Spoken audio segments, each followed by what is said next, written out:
Let me take you back to a night I'll never shake off. It was sometime around the holidays, late December, I think, when the air gets that sharp bite and the roads feel lonelier than usual. I just left my buddy's place, a little house tucked way out in the sticks, about an hour from where I crash. I'd been over there hanging out, catching up, maybe having a beer or two, nothing wild. But by the time I hit the road, it was pushing 1 or 2 a.m. I can't pin it down exactly. My brain was fuzzy, my eyelids heavy, and honestly, I was half tempted to just crash on his lumpy couch. Problem was, work wasn't going to wait for me in the morning, and calling out wasn't an option. So there I was, behind the wheel, fighting sleep with the radio cranked up, some random playlist humming through the speakers to keep me sharp.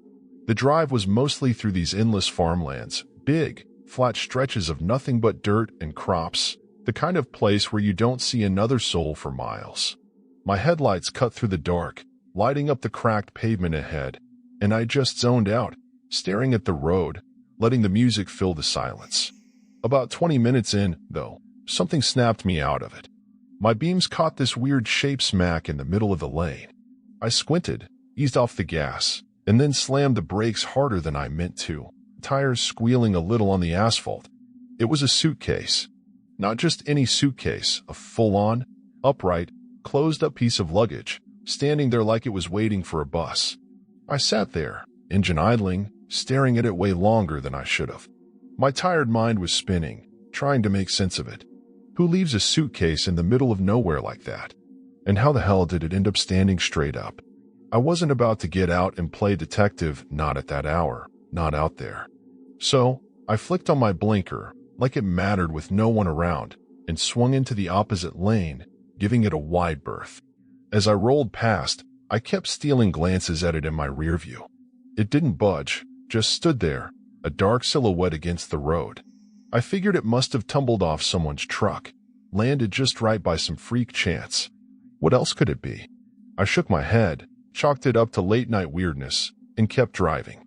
For a few minutes, I couldn't stop thinking about it, picturing some poor guy realizing his vacation gear was gone, but then the road swallowed my attention again, and it faded from my mind. The quiet stretched on, fields blurring by, the hum of my tires blending with the music. Maybe 5 minutes later, my headlights picked up something else.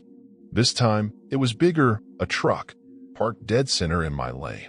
No lights, no hazards, nothing. Just a hulking shadow.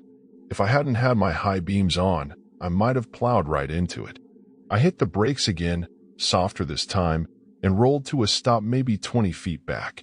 I leaned forward, peering through the windshield. The truck didn't move. No sign of life. I gave the horn a couple quick taps, short, sharp blasts echoing into the night. Nothing. No flicker of brake lights, no shadow shifting inside. I waited, counting the seconds in my head. 30 ticked by, and still, zilch. Creeped out but too tired to overthink it, I edged into the oncoming lane again, easing around the truck. As I passed, I caught a better look. Dents and scratches scarred the driver's side. Big ugly marks that could have been fresh or years old. Hard to tell in the dark. More unsettling, though, was the cab. I craned my neck, trying to spot someone, anyone, behind the wheel. The windows were black voids, but even with my light slicing through, I couldn't make out a single shape. No driver, no passenger, nobody. I pulled ahead, swung back into my lane, and slowed to a crawl, glancing around. Nothing but farmland in every direction, endless rows of crops under a starless sky. Why would someone ditch a truck out here? No houses, no turnoffs, no nothing. A chill crawled up my spine, and I felt this gnawing unease settle in my gut. Something wasn't right. I pressed the gas, telling myself to shake it off. Whatever was going on, I didn't want any part of it. The suitcase popped back into my head. Was it tied to this somehow? Two random things blocking the road in the middle of nowhere? My brain was too fried to connect the dots, but I was wide awake now, adrenaline kicking the drowsiness clean out of me. I kept rolling. I was flicking to the mirrors, half expecting something to pop up behind me. And then, not even a minute later, it happened again. My lights hit a figure, human this time, standing right in my lane, arms flailing like he was trying to flag me down. I stomped the brakes, tires skidding, and stopped maybe 10 feet short of him. He was a mess, early 40s, wild hair sticking out everywhere, clothes rumpled like he'd been through hell. Cuts and scrapes crisscrossed his hands and arms, glowing red in my headlights. He shuffled toward my window, a shaky grin splitting his face. I cracked it an inch, just enough to hear him. "Hey, man," he said, voice rough. "Did you see a truck back that way?" I nodded slow, sizing him up. "Yeah, I did. What's it doing parked out there? And what are you doing out here?" Fair questions, right? Guy standing in the road at 2 a.m., looking like he just crawled out of a ditch. He fumbled his words, tripping over himself before spitting out, ran out of gas. Was walking to find a station. I frowned. That didn't add up. If his truck was dead, why ask me to drive him back to it? Wouldn't he want to lift to the gas? Before I could call him on it, he kept rambling, words tumbling out too fast, like he was scared I'd think too hard. I opened my mouth, fumbling for a polite way to say hell no, when my eyes drifted past him. Something glinted off to the side, buried in the crops. I squinted. Holy crap, it was a car. The tail end of a small sedan, half swallowed by the stalks, one rear light catching my beams. My stomach dropped. This wasn't some random breakdown. This was bad. The guy caught me staring, and his grin vanished. His eyes went wide, wild, and he lunged at the window, banging on the glass with meaty fists. Hey, wait, he yelled, voice cracking. I didn't think, just slammed the window up, threw the car into gear, and peeled out, gravel spitting behind me. He kept shouting, but I didn't look back. My hand shook as I fumbled for my phone, dialing 911 with one eye on the road. I blurted it all out to the dispatcher, the suitcase, the truck, the guy, the car, and the crops. They told me to keep driving, stay safe. They'd handle it. By the time the cops got there, the truck was gone. Poof, vanished. But that car and the crops? Still there.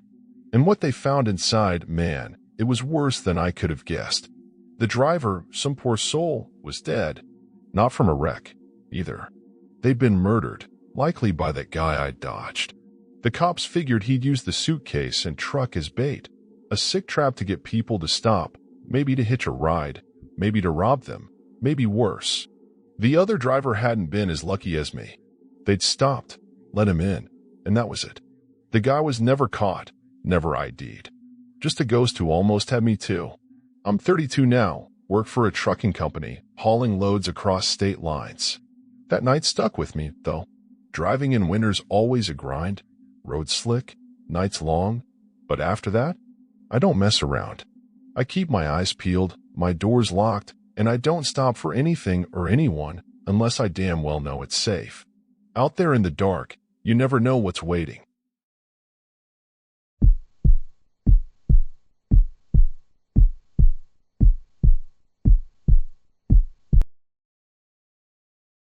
Winter driving's a beast, especially when you're hauling freight for a living.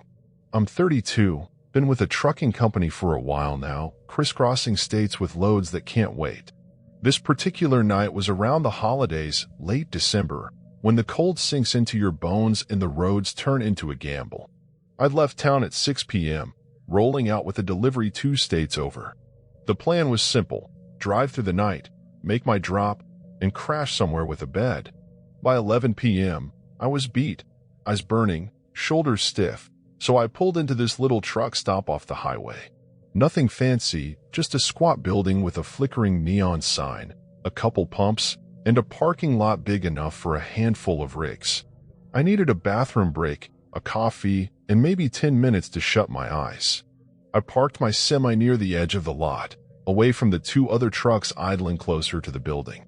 The snow was just starting to dust the ground, tiny flakes swirling in my headlights as I cut the engine. I hopped out, boots crunching on the gravel, and shuffled inside. The place was dead, some bored clerk flipping through a magazine, a stale coffee pot hissing on the counter. I did my business, grabbed a cup of black sludge that tasted like burnt rubber, and headed back to my rig. The caffeine was more for my nerves than my taste buds. I climbed into the cab, settled into the driver's seat, and took a moment to breathe. Sipping the coffee, I scanned the lot. Quiet night. Just those two other trucks, their exhaust puffing into the chill, and the snow picking up a little. That's when I noticed him. Over by the back of the building, where the sodium lights barely reached, there was this guy. He was leaning against the wall, half in shadow, staring out toward the lot. I couldn't see his face, just a vague shape, maybe a hoodie, but I got this feeling he was looking right at me. My truck was the only thing parked out this way. There wasn't much else to gawk at. I brushed it off. Probably some drifter killing time, waiting for a ride or a smoke. I took another sip, letting the warmth chase off the unease, but every time I glanced back, he was still there. Same spot, same stare. It prickled the back of my neck, but I told myself I was being paranoid. Long hauls mess with your head sometimes. The snow was coming down steadier now, sticking to the windshield in little clumps. I figured I'd better get moving before it got worse. I tossed the cup into the holder, fired up the engine, and rumbled out of the lot. The guy didn't move, just watched me go, a dark smudge in my side mirror. I hit the highway, the coffee kicking in, keeping my eyes peeled as the road stretched out empty ahead. For the next half hour or so, it was just me, the hum of the tires, and the snowflakes dancing in my beams. Then, out of nowhere, I caught a flash in my driver's side mirror, a quick glint, like light bouncing off metal. I flicked my eyes to the glass, expecting a car coming up fast. Nothing. Just the black ribbon of road trailing behind my trailer. Maybe a busted reflector on the pavement? I shrugged it off, kept rolling. The snow thickened, piling up on the shoulders, turning the drive into a slow grind. I gripped the wheel tighter, focusing on the lane markers fading under the white. An hour ticked by, maybe more, my mind locked on staying steady. Then it happened again, another glint in the mirror, sharper this time. I jerked my head to check, and for a split second, I saw it, a car, right on my tail. Not just close, way too close, tucked so tight behind my trailer I couldn't even see its front end in the mirrors. No headlights, either. It was a ghost, only popping into view when it drifted slightly to the side, my own beams catching its grill for a heartbeat before it vanished again. I've had tailgaters before, impatient jerks who think a rig's some kind of roadblock. But this was nuts. In a snowstorm, no lights, hugging my bumper like that? My pulse kicked up. What were they doing? I held my lane for a minute, watching, waiting for them to pass or back off. They didn't. Finally, I swung into the left lane, slow and deliberate, giving them room to blow by. They followed, mirroring me like a shadow. Okay, that's weird. I merged back right, and this time, they stayed left, easing off, slowing down, until they faded into the dark. I let out a breath I didn't know I'd been holding. No clue what their deal was, but good riddance. The road stayed empty after that, just me and the snow for another 2 hours. It was pushing 3 a.m., and I was running on fumes, mental and physical. I spotted a rest area up ahead, one of those bare-bones pull-offs with no facilities, just a patch of pavement for a couple rigs. Perfect. I nosed in, killed the engine, and reclined the seat all the way back. The wind whispered outside, snow tapping the roof, lulling me under fast. I've slept in worse spots. You get used to grabbing rest where you can. I figured I'd catch a few hours, wake up when the sun peeked over the horizon. I don't know how long I was out, maybe an hour, maybe less, when something yanked me awake. My eyes cracked open, groggy, the cab still dark except for the faint glow of highway lights filtering through the snow-crusted windows. I shifted, ready to roll over and chase sleep again, when I froze. There, right outside my driver's side window, was a face. Wide, unblinking eyes staring in at me, pale and hollow-looking, like something out of a nightmare. My heart slammed into my ribs. I jolted up so fast I nearly tumbled off the seat. The guy didn't flinch, just kept staring, those creepy eyes locked on mine. Then, slow as death, he stepped down from the running board and yanked at the door handle. Once, twice, 3 times a hard, desperate tugs. It was locked, thank God, but the sound echoed in the cab like gunfire. Before I could shout, he bolted. I heard his boots crunching through the snow, fast and sloppy, fading into the night. My hands were shaking as I grabbed the CB radio, fumbling the mic to call for help. Hey, This is a trucker at the rest stop off mile marker 87. Someone just tried to get into my cab. My voice cracked, but I didn't care. As I spat out the details, headlights flared behind me, a car peeling out from the shadows of the pull-off, tires spinning in the snow. It was that car, the one from the road, the tailgater with no lights. I caught a glimpse as it roared past. Dark sedan, no plates I could make out, gone in seconds. Cops showed up maybe 20 minutes later, blue lights cutting through the storm. I walked them through it all, the guy at the truck stop, the car shadowing me, the face at my window. They poked around, found some tracks in the snow leading off toward the trees, but the trail went cold fast. No sign of the car, either. It had vanished into the night. As we talked, it hit me, that figure leaning against the wall back at the stop, watching me. Same build, same vibe. Could have been him the whole time, trailing me from there, waiting for his shot. But why? To rob me? Jack my load? Or something worse? The cops didn't have answers, just told me to lock up tight and report anything else odd. I didn't sleep after that. Sat there till dawn, engine idling, eyes on every shadow. Never found out who he was or what he wanted. I still haul freight, still drive those lonely winter nights, but now I check my mirrors twice as hard. Out there, in the snow, in the dark, you're on your own, and sometimes something's watching.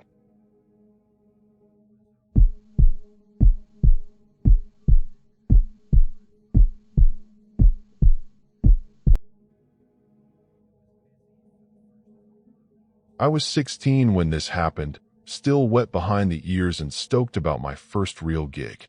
I'd been slinging pizzas at this little joint in town for about 6 months, saving every dime I could scrape together. My big win. A beat-up old car, nothing flashy, just a rusty bucket with a decent engine. I'd bought it so I could ditch the in-shop grunt work and start running deliveries instead. Driving around, radio on, dropping off pies. It sounded way better than scrubbing counters or answering phones. This night, though, flipped that dream upside down and left me wondering how I even made it out. It was a regular weekday, sometime in the fall, cool enough for a hoodie but not freezing. I clocked in after school at 5 p.m., scheduled to roll out at 10:30. The place was hopping early, phones ringing off the hook, ovens roaring, the usual chaos. By 8, though, it died down fast, like someone flipped a switch. No orders, no bustle, just me and the crew killing time. Then, at 9 sharp, a delivery popped up on the screen. 2 medium pizzas, online order, heading to some address I didn't recognize. I grabbed the boxes, tossed them in my passenger seat, and peeled out. The streets weren't busy, just a few cars drifting by under the streetlights. 5 minutes in, I noticed this sedan pull out from a side road behind me. Nothing weird yet. I barely gave it a thought. The address was out past the main drag, where the town starts thinning into woods and scattered houses. The sedan stayed on my tail, close but not pushy. Empty roads like that, they could have passed me easy. I wasn't exactly flooring it, but they didn't. I shrugged it off. People drive weird sometimes. 10 minutes later, I hooked a right into this quiet neighborhood. Big lots, trees everywhere, houses spaced out like they didn't want neighbors. I glanced in my rear view after the turn, and sure enough, those headlights swung in behind me a few seconds later. Huh, same destination? It's a small world, I guess, but that little coincidence stuck in my head. I started paying attention. The road wound deeper into the woods, mailboxes popping up here and there. Some houses sat right on the pavement. Others hid down long driveways swallowed by pines. My beams finally caught the right number on a weathered box, and I turned in. A narrow gravel path, maybe 200 feet long, cutting through the trees. I checked my mirror again as I rolled up. The sedan cruised past, headlights fading down the road. I let out a dumb little laugh. Guess I'd been jumpy for nothing. I parked near the house. A plain one-story deal with a sagging porch. Grabbing the pizzas, I hopped out, the gravel crunching under my sneakers, and gave the door a couple knocks. Porch light was on, but the windows were dark. No answer. I waited, shifting my weight, then knocked again, harder. Nothing for like 30 seconds. Then a faint glow flicked on inside, and the door creaked open. This lady answered, early 30s maybe, wrapped in a nightgown, looking like she'd just rolled out of bed. Her eyes were bleary, her hair a mess, and she didn't seem thrilled to see me. Hey, I've got 2 mediums for this address, I said, rattling off the numbers to be sure. She frowned, crossing her arms. I didn't order anything. I was asleep. Her voice had that annoyed snap, like I'd ruined her night. I mumbled an apology, probably some mix-up with the system, and turned back toward my car, head down, trying to figure out how I'd explain this at the shop. Halfway there, I looked up, and my stomach flipped. That sedan, the one from the road, was parked right behind my car, blocking the driveway. Headlights off, engine still running, exhaust puffing into the cool air. Same damn car. My heart started thumping. Did they live here too? Were they with the lady, just pulling in late? Or was this tied to the order? I couldn't shake the feeling that something was off. Way too many coincidences piling up.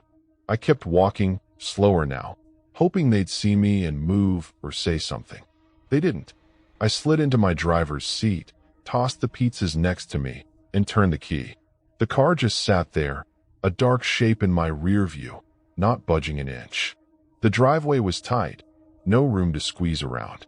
I nosed forward a bit, then swung around to face them, figuring they'd get the hint I needed out. Still nothing. We sat there, engines idling, headlights glaring at each other for what felt like forever, maybe 30 seconds, but it dragged like hours. My hands tightened on the wheel. That's when it clicked. Them tailing me, following me in, showing up here after that weird order. It wasn't random. This was planned. My chest went tight, a cold sweat prickling my skin, and then their doors flew open. 4 guys piled out, hoodies up, hats pulled low, faces hidden in shadow. One kept his hand jammed in his pocket, gripping something I couldn't see. They bolted toward me, fast, spreading out like they meant business. I didn't think, I just reacted. Foot slammed the gas, tires spinning as I jerked the wheel, trying to swerve past them and their car. The driveway was too narrow. My passenger side went off the edge, skidding through dirt and grass. I heard a crunch. My front end kissed a tree, slow but hard. No airbags, no major damage, but I wasn't sticking around to check. I kicked my door open, stumbled out, and ran. Footsteps pounded behind me. One of them, yelling, his voice sharp and pissed. "Get back here," he shouted, something like that. I didn't catch it all. I darted into the woods, branches snapping at my face, legs pumping like my life depended on it. Which, yeah, it probably did. The others called out to him, and after maybe 20 seconds, the chasing stopped. I kept going, weaving through the trees, lungs burning, until I was sure they'd given up. I crouched low, hands shaking as I fished my phone from my pocket and dialed 911. My voice was a mess, stammering, breathless, but I got it out. The fake order, the car, the guys, the chase. "Just send someone, please," I begged. Cops rolled up maybe 15 minutes later, lights flashing through the woods. I stumbled back to the house, guided them to the driveway. The sedan? Gone. My car? Gone too. Towed off or driven away, no trace. The lady was still there, cranky as ever, swearing she didn't know a thing. The pizzas were still in the dirt where I ditched them, cold and useless. Police poked around, found tire marks and footprints, but the 4 guys had vanished into the night. My car never turned up. Not then, not ever. The theory? They'd put in a bogus order to lure me out there, picked a random address to trap me in that driveway. What they wanted, robbery, carjacking, something worse, I'll never know. That one guy chasing me, though, he didn't want me getting away. I got lucky, plain and simple. I quit deliveries after that. Took a while to shake the jitters. Every creak in the house, every car behind me on the road, it all set me off. I'm older now, but I still think about that night. The dark driveway, those shadowed faces, the sound of my tires spinning. It was my first taste of how fast things can go sideways, and it stuck. If you're out there delivering, running late shifts, whatever, keep your eyes open. You never know who's waiting at the end of the road.